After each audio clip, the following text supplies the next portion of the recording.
He says, what is the Orthodox position on Israel's future? Is Israel still blessed and going to be saved? Is Israel the church now? So I'll just add what I learned is that Israel is now the body of Christ. It's the church, not the physical landmass as determined by the Balfour Declaration in the 40s or 50s. But Jay, can you offer your thoughts on this? Right. That's the church is the real continuation of the spiritual Israel.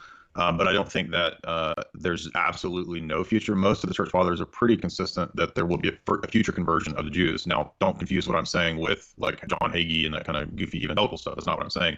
We know the church fathers weren't teaching John Hagee type stuff, but they do consistently say that Romans 11 and other texts do prophesy a future conversion of the Jews. So John Damascus is very clear about that at the end of his Exposition of Orthodox Faith. St. Cyril of Alexandria, most of them were pretty consistent that Romans 11 and other texts do teach at some point that there will be a future conversion of the Jews. And I take it to be like if we think about like in the times of Isaiah or the prophets, they were God's church at that time, and they were being told predictions that the world would be eventually, many of nations would come to worship the God of Israel. I mean, to them, it would have sounded, Lord, that's crazy. How would this be possible?